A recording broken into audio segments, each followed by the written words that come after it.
Hello and welcome to another episode of Do You Want More, a UFC stat show right here on the Monkmatics channel. I am your host Monk, aka the Monkmatician, and in this episode we're going to be going over all of the relevant stats for the main card of UFC Vegas 41, headlined by Paulo Costa and Marvin Vettori. So if you're ready, I'm ready, and without further ado, let's get right into it.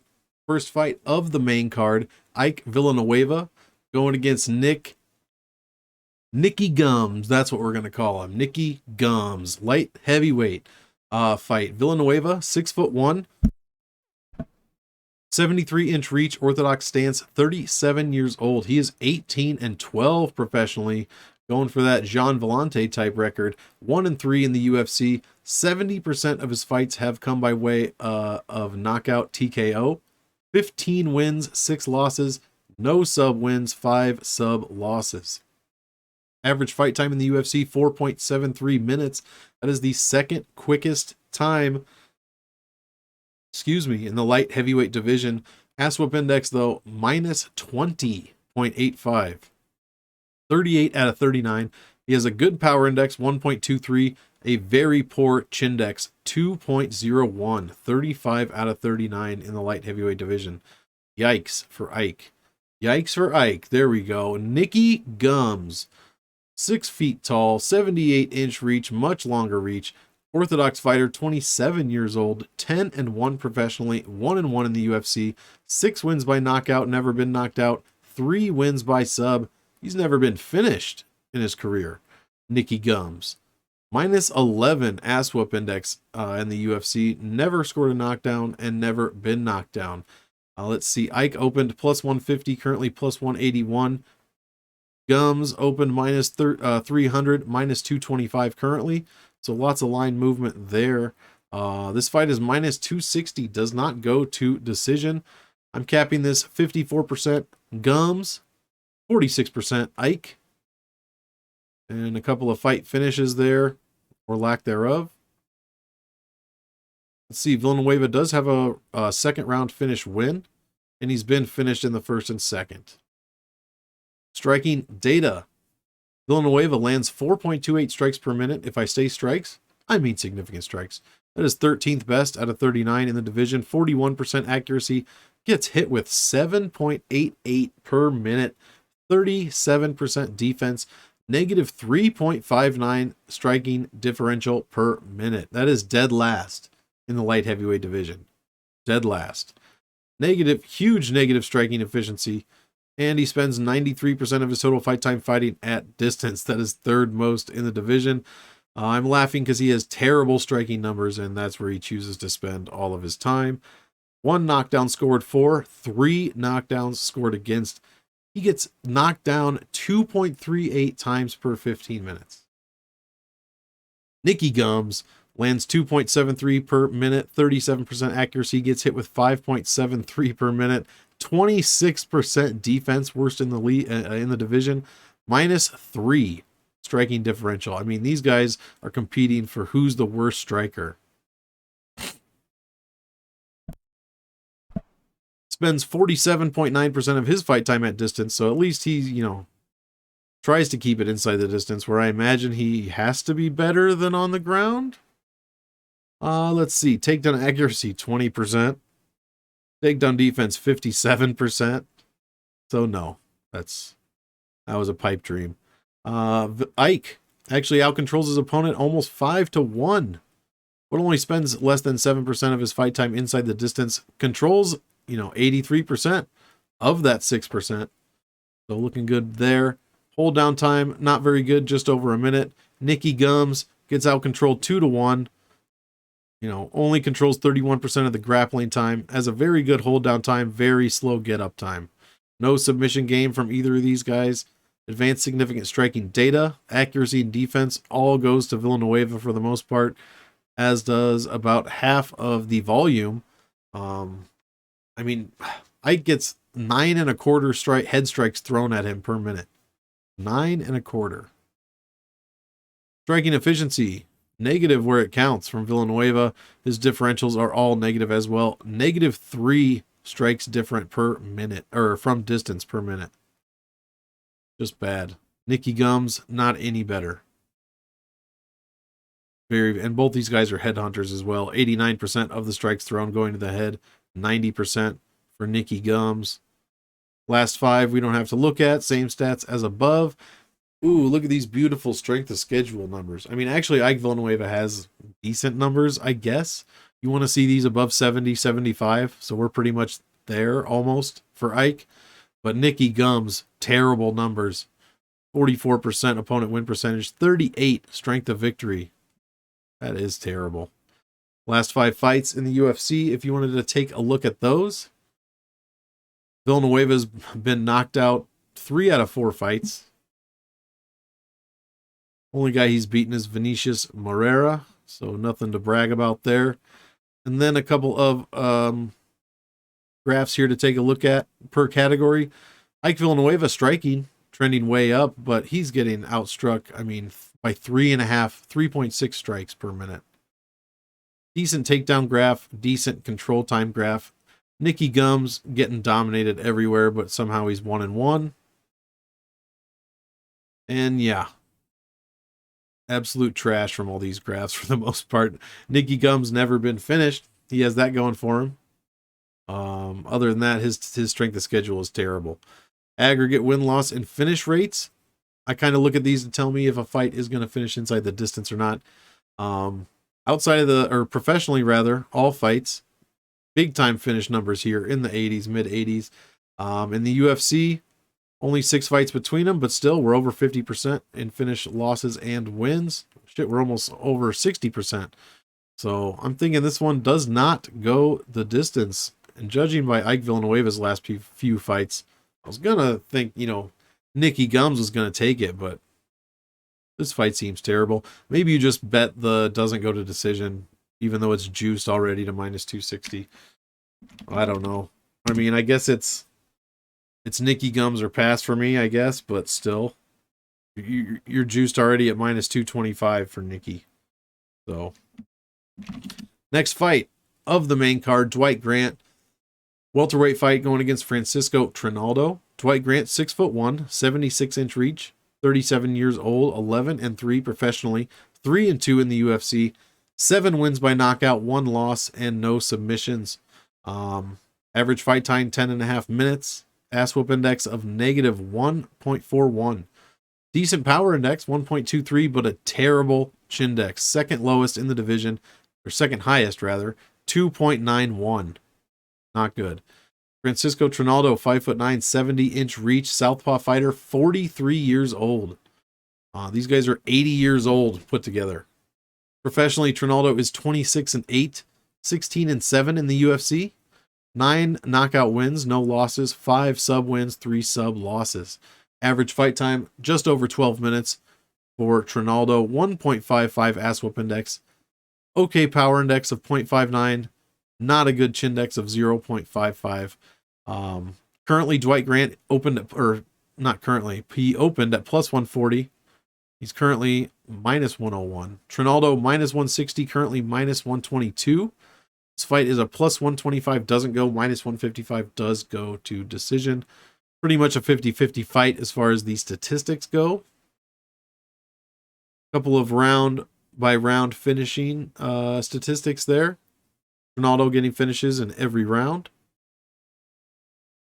Striking data. Dwight Grant, 3.09 strikes per minute, 33.5% accuracy, gets hit with 1.97 strikes a minute, 65% defense. Top 5 numbers there. Positive striking differential of 1.13, that is 15th out of 67. Spends 85.6% of his total fight time fighting at distance.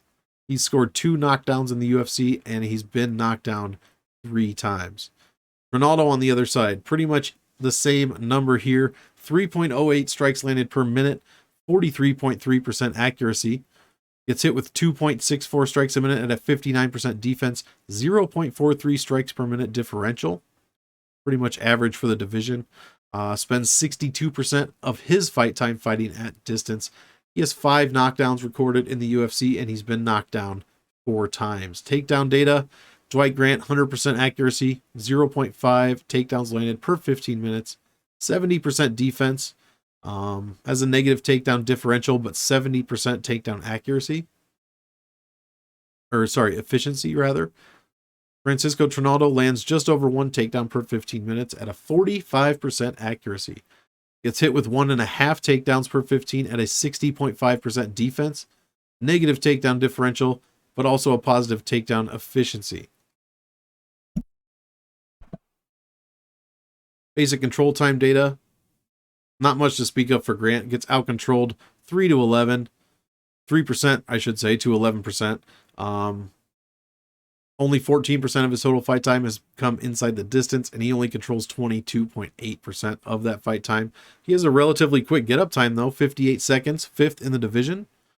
Trinaldo, on the other side, 18% for, 19% against. Spends only 37.5% of his fight time fighting inside the distance, and he controls just under 50% of that grappling time. Some submission numbers there. Many more numbers for Trinaldo, obviously. Advanced striking data. I mean, we're all over the place in these categories here, but pretty low as far as volume goes for Trinaldo. Decent volume for Grant, especially in the defensive departments. Advanced significant striking efficiency and differentials. Positive efficiency everywhere for Grant, except for from distance. Decent head striking differential, 0.95 per minute. Trinaldo, positive efficiency everywhere, except for inside the distance. And he has positive differentials as well. Let's keep it moving. Last 5. Each guy is 3-2 in the UFC. Pretty comparable numbers there. Dwight Grant has a terrible Chindex, though, as we covered. And then, yeah, last 5. Strength of schedule. Pretty even here. Almost identical for the most part. We're splitting hairs if we get into it. Both guys have pretty good strength of schedules here. Top 10 for this card. And then the last 5 between these two. I don't see any common opponents. Again, both guys are 3-2. Dwight Grant trending up as far as striking goes. Not much to speak of for takedowns or control time, however. Trinaldo also trending up, but he's getting outstruck by almost an entire strike per minute. And then trending up in all categories, but his opponents are doing much more work in those categories. Visual statistical recaps. And then the aggregate win-loss and finish rates. Professionally, about 50% finishes for Grant and Trinaldo. And in the UFC, as you would expect, it is even less. So if you're betting this one, I definitely bet it to go the distance. As far as picking a side, I guess I'm Trinaldo for now, but that's just because I don't like what I see from Dwight Grant for the most part. Minus 155, fight goes to decision. Might not be a bad look there. Next fight, Alex Caceres. Bruce Leroy going against Seungwoo Choi. Featherweight fight. Caceres, 5'10", 73-inch reach, southpaw fighter, 33 years old. 18-12 professionally, 13-10 in the UFC. 3 wins by knockout, 1 loss, 6 wins by submission, 7 losses. 12 minutes of average fight time for Caceres, negative 2.08 ass whoop index, has an okay power index and a not great chindex. Choi on the other side, 6 feet tall, 74-inch reach orthodox fighter, 28 years old, 10-3 professionally, 3-2 in the UFC. He does have 6 knockout wins, 1 loss, and 1 submission loss as well. Just under 12 minutes of average fight time here. Negative 1.99 ass whoop index, so very comparable numbers from these two. Choi has the much better power index, 1.01. That is 16th out of 72 in the featherweight division, and a perfect chindex. Caceres open plus 155, and even more money's coming in on Choi, putting Caceres at plus 224. Choi opened minus 180, currently minus 281. This fight is minus 185, does go to decision. Statistically, I'm capping this 52% Choi, 48% Caceres. And not too many finishes from these guys in the UFC. Caceres does have finishes in all 3 rounds. He also has finished losses in all 3 rounds. 3 in the first, Striking data, Caceres lands 4.1 strikes per minute at a 50.6% accuracy. Gets hit with 2.8 per minute, 65% defense. A decent differential, 1.29 strikes landed per minute, 14th out of 72. Very good. Positive striking efficiency, in fact, the third best in the division. And he spends 62.6% of his total fight time fighting at distance. He's landed 4 knockdowns in the UFC, and he's also been knocked down 4 times as well. Choi, on the other side, lands 3.3 strikes per minute, 41% accuracy. Gets hit with only 2.55 per minute, 46.5% defense. And a positive differential as well, 0.75 per minute. Negative efficiency, spends 43% of his total fight time fighting at distance, 2 knockdowns scored, and 0 knockdowns scored against. Now, as far as takedowns goes, Caceres, 11 of 14, 78.5%, 5th highest in the featherweight division. Very good. But he only throws 0.73 per 15 minutes.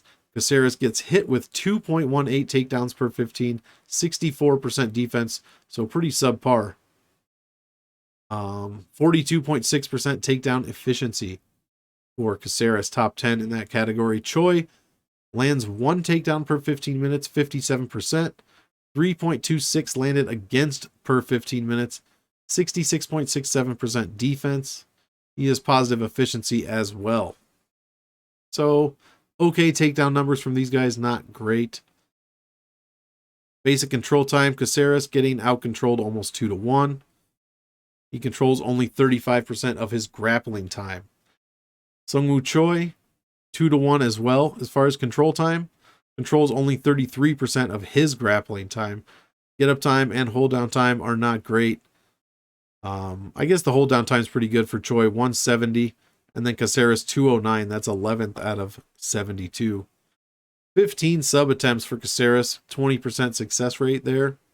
Only a 61.5% sub defense rate. No sub wins for Choi, though, so I'm sure we do not have to worry about that. Striking data, accuracy and defense, it's all Caceres for the most part. And it's not too close. Efficiency, all positive for Caceres. And then some pretty good differentials here. Almost 1 head strike differential per minute, over 1 distance strike. Sungwoo Choi on the other side, negative efficiency almost everywhere. A couple of negative differential numbers here as well. Neither guy really headhunters, very good at varying up their strikes. Last 5 fights. Let's see here. Caceres looking pretty good compared to Choi over the last 5, whose numbers are the same as above. But Caceres, 3.48 ass whoop index, so that's improved. Has a decent power index and a perfect chindex in his last 5. No knockdown. No knockdowns against. Categorical trends, Alex Caceres making improvements everywhere, especially in this takedown. 21% takedown accuracy. 21% improvement in his last 5 compared to his career. 18.5% takedown defense improvement. I mean, his striking has gotten better. His striking defense, very good numbers here from Bruce Leroy. Last 5, strength of schedule. Not too good for Alex Caceres. Under 70 in every category except for strength of defeat. And Sungwoo Choi, pretty good. Very good, in fact. Very good strength of schedule. One of the highest on the card. And there are the last 5 as they break down per fight. Caceres losing to Chrome Gracie, his one lone loss in his last 5. Choi losing to Tucker and the undefeated Evloev. Caceres, good looking striking graph, trending up. Ground graph and control time graph, not too good. Choi, same thing. Good striking graph. Could use improvements in the other categories. Caceres, in the visual statistical recap, Caceres has Choi beat pretty much everywhere in the main categories. But that strength of schedule is all Choi. Aggregate win-loss and finish rates. Lots of finishes here coming between these guys professionally. In the UFC, it does dip as we expect. I don't know. 50-50 shot this fight finishes. I'm probably leaning it goes the distance. And I don't really have a pick at this point. I haven't watched all my tape on this one yet. Minus 185 goes to decision. That's pretty juiced already, but that does look pretty good. Or I mean, not pretty good, but that's the way I would be leaning if I had to pick one here. Next fight, Jessica Rose Clark going against Jocelyn Edwards. Women's bantamweight fight. Jessica Rose Clark, 5'5", 64-inch reach, Orthodox fighter, 33 years old, 10-6 professionally, 3-2 in the UFC. 70% of her fights go the distance. She has never been finished. Average fight time just under 15 minutes. Decent ass whoop index of 3.88. No knockdowns for or against. Jocelyn Edwards, 5'8", 70-inch reach, so the much taller and longer woman here. Orthodox fighter, 26 years old, 10-3 professionally, 1-1 in the UFC. And she has been finished by sub once, but has 8 finish wins in her career. Average fight time in the UFC, 15 minutes. Ass whoop index, negative 7.59. Never been knocked down and never scored, or never been knocked down and never scored a knockdown. Sorry. Rose Clark opened minus 150, currently minus 136. Edwards opened plus 130, currently plus 111. So a little bit of money coming in on Edwards here. I'm capping this 60-40 for Rose Clark based on statistics. Clark does have a round 3 finish win in the UFC. Striking numbers, pretty decent for Clark. 4.68 strikes landed per minute. Top 10 number at a 51% accuracy. Also a top 10 number. Gets hit with just under 4 per minute at a 61% defense. And another top 10 number for her as far as differential, 0.70. That's top 10 out of 30 women's bantamweight fighters. Third most efficient striker in the division at 12.5%. Spent 58.5% of her total fight time fighting at distance. Edwards on the other side, 420 strikes landed per minute, 53% accuracy. Gets hit with 3.83 per minute at a 46% defense and a 0.37 striking differential. Spends 46% of her total fight time fighting at distance. Takedowns. Jessica Rose, I should say, lands 1 takedown per 15 minutes, 55.5% accuracy. Has decent takedown defense as well, 73.68. 29.24% takedown efficiency. Very good. Edwards lands half a takedown per 15 minutes, only 16.6% accurate. Takedown defense is terrible. Takedown efficiency is terrible. Jessica Rose wins that category. Control time, same thing. Almost 2-1 for Jessica Rose Clark. Top 10 get up time, almost top 10 hold down time. Controls 63% of her grappling time. What more do you want? Jocelyn Edwards, much worse numbers. 4% for, 50% control time against. Controls only 7% of her grappling time. Couple of reversals there. Advanced significant striking data. Pretty good numbers as far as defense and accuracy for Clark. Volume, top 10 numbers in a few of these categories. And then Edwards has her fair share of categories as well. Striking efficiency and differentials. Clark, positive efficiency everywhere. A decent head striking differential here. Leg strike, half a ground strike per minute differential. Half a clinch strike differential. Looking good there inside the distance. And then last 5, we don't have to look at that. Same stats as above. Strength of schedule is going to go to Jocelyn Edwards. It is pretty close. Both of them are terrible. We're not even at 70 on any of these numbers except for Edwards' strength of defeat. So very bad strength of schedules there. Clark with losses to Kianzad and Jessica I. Eesh, don't want to lose to Jessica I. And Jocelyn Edwards, decision loss to Rosa last time out. Couple of graphs here. Trending down is Clark as far as striking. And her control time is trending up, looking good.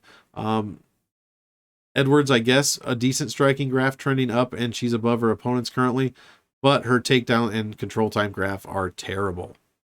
Visual statistical recap. Jessica Rose Clark dominating These, for the most part, never been finished. And then the strength of schedule is Edwards, as we discussed. Finish rate was okay. As far as professionally in the UFC, not much to speak of at all in the 7 fights that they have fought. Probably going to go the distance. Probably not going to bet this. Yeah. Co-main event of the evening, Grant Dawson going against Ricky Glenn, lightweight fight. Grant Dawson, undefeated, 5'10", 72-inch reach, 27 years old. I shouldn't say undefeated. He is 17-1 professionally, undefeated in the UFC, 5-0. 4 wins by knockout, 1 loss, 11 submission wins, never been subbed. Average UFC fight time, 11.8 minutes. Ass whoop index is 6th highest in the lightweight division, 18.47. Power index is 0. Chindex is a perfect 0.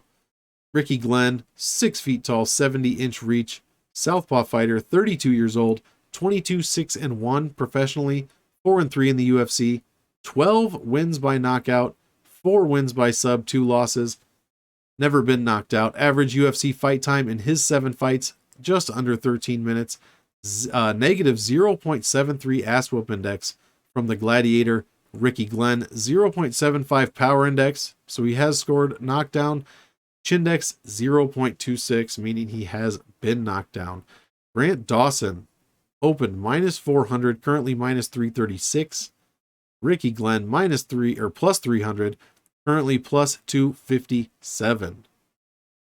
I'm capping this 56.5% Dawson, 43.5% Glenn. As far as statistics go, round finishing data, a couple of finishes in the second and third rounds for Dawson, and Glenn does have a round 1 finish win. Basic striking data, let's get into it. Dawson, 3.35 strikes landed per minute at a 48.8% accuracy, so not too much volume there. Gets hit with only 2.27 strikes a minute, 51% defense. Positive striking differential of 1.08 per minute, so very good there. Spends only 34% of his total fight time fighting at distance. No knockdowns for, no knockdowns against. Ricky Glenn, bit more volume from Glenn here. 4.39 landed per minute, 42% accurate. Gets hit with 4.27 strikes a minute, 53% defense. And still, just barely, but still, a positive differential, 0.12 strikes landed per minute, 48 out of 78 lightweight fighters. Negative efficiency, and he spends 62% of his total fight time fighting at distance. He has recorded 3 knockdowns in the UFC, and he has been knocked down 1 time. Basic takedown data, this is all going to be Grant Dawson pretty much from here on out. He attempts 11 takedowns per 15 minutes, 5th highest, lands 3.5 of them per 15 minutes, 6th highest, 32% accuracy. Gets hit with only 0.5 takedowns per 15 minutes, only a 33% defense, but who's shooting on him? Nobody. And even if they did, he wants to be on the ground so he can get his 12th submission. He has a 10.6% takedown shooting rate. I mean, very good there. A 3.05 takedown landed per 15 differential. 6th highest takedown differential in the division. Ricky Glenn, much worse numbers. 14% accurate. His takedown defense is okay at 66%. I think Grant Dawson will not have too much trouble taking down Rick Glenn. Yeah, that's what I think. Basic control time data, 15-1 for Grant Dawson. 61% for, 3rd highest in the lightweight division, 4.7% against. Spends 66% of his total fight time fighting inside the distance. Controls 93% of that fight time. Has a fantastic get-up time of 83.5 seconds. A good hold-down time of 154 seconds. 5 sub attempts, 40% sub success rate. He attempts 1.27 submissions per 15 minutes. So you kind of know what Grant Dawson's going to do. Meanwhile, Ricky Glenn gets out-controlled. Only controls 45.5% of his grappling time. He has a 100% submission defense rate, so he's got that going for him. Advanced significant striking data. We're pretty much switching off here as far as defense and accuracy goes. Volume, offensive volume goes to Ricky Glenn for the most part. Defensive volume all goes to Grant Dawson. Negative striking efficiency everywhere for both of these fighters, all 5 categories. Striking differential much better for Dawson, however. Let's see, last 5 going to be the same for Dawson. Ricky Glenn, 4.88 ass whoop index in his last 5. A 1.04 power index. 1.57 significant strikes landed per minute differential in his last 5. So pretty good. But that chin index, 0.52. Not great. But categorical trends over the last 5. Ricky Glenn improving almost everywhere. You love to see that. Dawson 5-0 in his last 5. Glenn 3-2. And here are the strength of schedules. Ricky Glenn getting the edge on strength of schedule just barely, except when it comes to strength of victory 75 for Dawson, and he has no defeats in his last 5. So 2 very good strength of schedules here. Here's how those fights break down per fight. Glenn taking losses to Aguilar and Miles Jury in his last 5. And then some graphical analysis here. Dawson trending down in striking, but he's way above his opponent already. Same with takedown data, and then control time data is not even, 15-1. Ricky Glenn trending way up in striking. Takedown game could use some work. Control time game pretty even, but under his opponents, and he is trending down. You definitely don't want to see that going into a fight against Grant Dawson. Yeah, there's the visual statistical recap. If you like there, don't mind me just scratching my ear. Grant Dawson, aggregate win-loss and finish rates professionally for these 2 guys. Big-time finishers. In the UFC, much, much different, as you would expect. I'm leaning Grant Dawson here. Can he submit Ricky Glenn? Don't know. Still got to do my fight tape, but I'm definitely leaning Grant Dawson. Probably I don't know. I've got to do my fight tape, see if this goes inside the distance or not. All right, guys, we are here. The fight you've all been waiting for. Paulo Costa going against Marvin Vettori. Middleweight fight. I know who I want to win, and his name is not Paulo Costa. Costa, 6'1", 72-inch reach, orthodox fighter, 30 years old. He is 13-1 professionally, 5-1 in the UFC. 85% of his fights professionally have been ended by way of knockout, 11 wins, 1 loss. He does also have a submission win. Average fight time, 7.5 minutes in the UFC. Ass whip index of 7.63, power index of 1.25, which is 6th or 12th highest in the middleweight division, and a chin index of 0.66, very high. Do not want to see that. Marvin Vettori, 6 feet tall, 74-inch reach, 28 years old, 17-4-1 professionally, 7-3-1 in the UFC. Only 2 wins by knockout, but 9 submission wins, and he's never been finished. Average fight time in the UFC over that 15-minute mark, 9.06 ass whoop index. That is 16th highest out of 71, 0.15 power index, and a perfect chin index. Costa opened -150, and this line has flipped, +117. Vettori opened +130, currently -140. -115, this fight does not go to decision. -125, it does go to decision. I'm capping this fight 56%, 44% for Marvin Vettori statistically.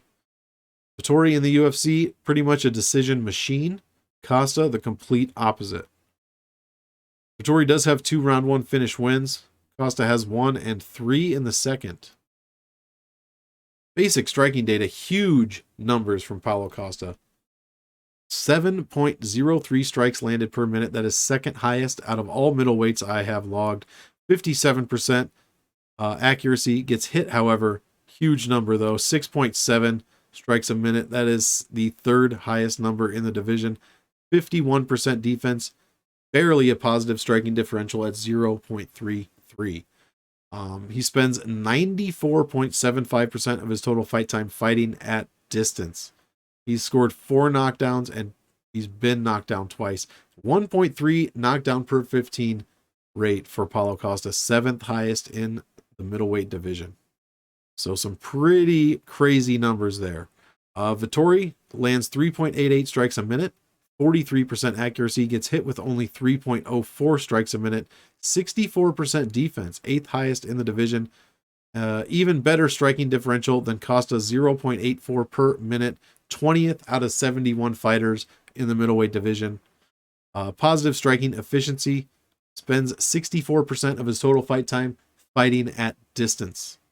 1 knockdown, scored 4, and he's never been knocked down in the UFC. Takedown data. Costa, nothing to speak of. 80% defense, though. Stuffed 12 of 15 takedowns. Very good. Very good number there. Vettori lands 2.24 takedowns per 15 minutes, 47.27% accuracy, has an 80% takedown defense. Actually, I shouldn't say that. 79% takedown defense. Very good numbers there as well. Both these guys right around the 80% defense mark. Is Vettori going to be able to take down Paulo Costa? That is his path to victory in this fight. He's got to be able to take him down, and he's got to be able to bank control time minutes. How are these guys with control time? Costa, nothing to speak of. I mean, he's getting out controlled almost, 3-1. Or he's getting out controlled 3-1. Spends only 5% of his fight time fighting inside the distance, and he only controls 25% of that grappling time. Has a very quick get up time, 35.6 seconds. Second fastest get up time in the division. Very, very good. Vettori on the other side. This is just what he needs to do. 29% control time, 7% control time against. 36% of his fight time has come inside the distance, and he controls 80% of the grappling time. Has a slow get up time, but a pretty good hold down time of 115, almost 116 seconds. Like I said, he's got to be able to land at least 1 or 2 takedowns and bank control time minutes in these rounds.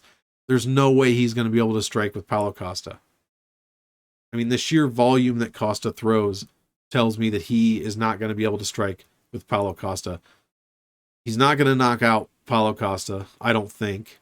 I'd love to see it, don't get me wrong. But he's got to be able to land some takedowns here. Advanced significant striking data. Surprisingly, most of these categories go to Marvin Vettori, other than a few volume categories. Paulo Costa lands just under 3 body strikes per minute. Second highest in all of the middleweight division. That is crazy. Most distance strike per minute, 5.82. Striking efficiency and differentials. Costa's negative in leg and inside the distance striking, positive everywhere else. A couple of good differentials, but his best one is that body strike differential. Plus 1.85 body strikes landed per minute. He can get leg kicked, susceptible to that. Vettori is positive striking efficiency everywhere. He's also positive differentials almost everywhere. 1.47 head strike differential per minute to the head for head strike to the head. Yeah, I said it. For Marvin Vettori, he's out striking guys at distance, and he's out striking guys by half a strike to the ground. Very impressive. Vettori, a bit of a headhunter though. 90.5% of all strikes thrown from Vettori have been to the head. Meanwhile, 68% for Paulo Costa. 28% to the body. Ugh, I am not a Costa fan, but you'd love to see that. Last 5 fights in the UFC, 4-1 is Costa and 4-1 is Vettori. Vettori is taking most of these categories with the exception of that striking volume and the knockdown number. Everywhere else is Vettori. We've got positive differentials everywhere. That control time looks fantastic. Ass whoop index from Vettori, 11.35. You love to see that if you're a Vettori guy. 0.27 power index, but a perfect chindex here. Costa, 3.69 ass whoop index, big time power index, big chindex. You don't want to see that. Costa has gotten worse in every category over his last 5 compared to his career, while Vettori has improved in 6 categories, including his striking accuracy and defense.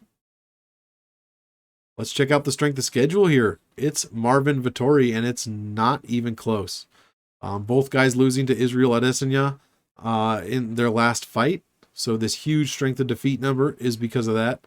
But look at this. Marvin Vettori above 75 in almost every category.